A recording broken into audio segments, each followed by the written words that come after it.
Indonesia is currently in the midst of a significant and carefully planned transition to modernize its air combat capabilities, centered around the acquisition and integration of the Dassault Rafale multirole fighter jet. This modernization program is not only a hardware procurement effort but also a deep investment in human resources, infrastructure, knowledge transfer, and long-term defense sustainability. The Indonesian Air Force has deployed an initial team of 16 personnel to France to undergo intensive training on the Rafale platform. This group consists of 4 pilots and 12 technicians. These individuals have been selected from among the most qualified officers and specialists in the Indonesian Air Force and represent the foundation of Indonesia's future Rafale operational force. Their mission is to acquire the technical and operational expertise necessary to operate, maintain, and sustain the Rafale fleet independently once the aircraft are delivered and deployed in Indonesia. The pilot training program began with a theoretical phase covering core aspects of the Rafale's flight systems and performance characteristics.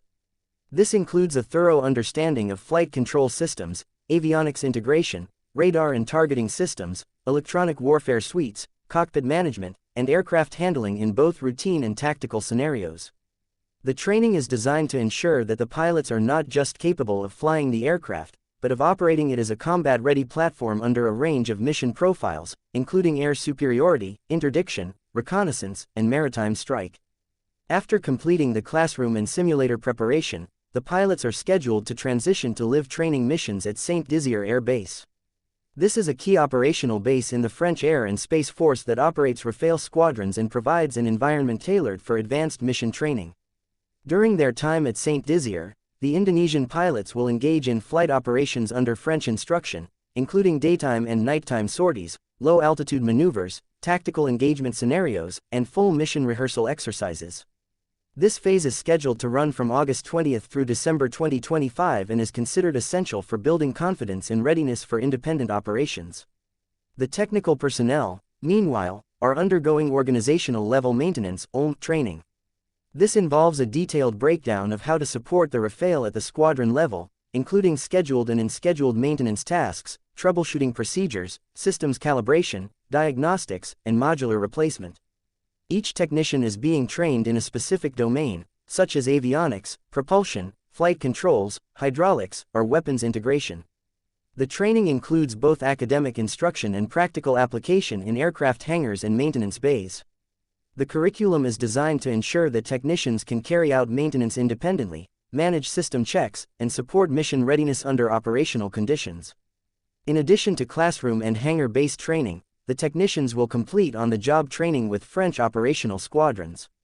This allows them to gain real-world experience working alongside experienced French personnel in active squadron environments. Such training is invaluable for understanding the operational tempo, logistics, and maintenance cycles of a modern fighter squadron operating the Rafale platform.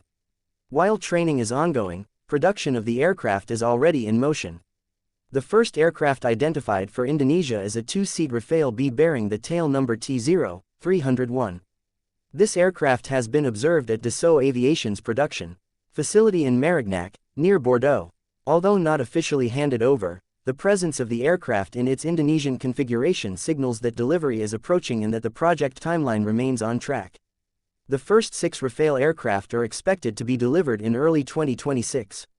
These will likely be assigned initially to training and operational evaluation before full squadron deployment.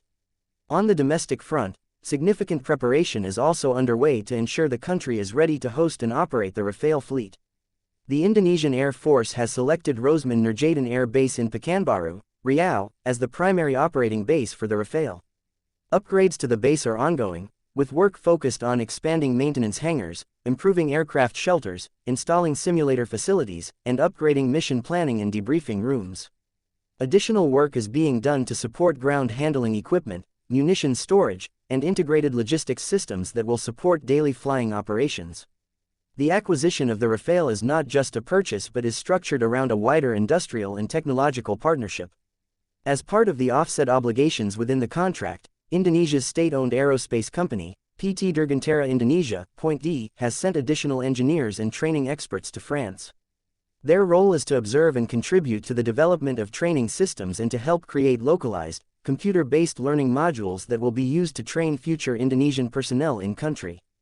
This approach ensures that knowledge and operational capacity are transferred sustainably and that Indonesia becomes progressively more self-reliant in maintaining and supporting the Rafale fleet. The entire program reflects a strategic, long-term investment by Indonesia in modernizing its air force.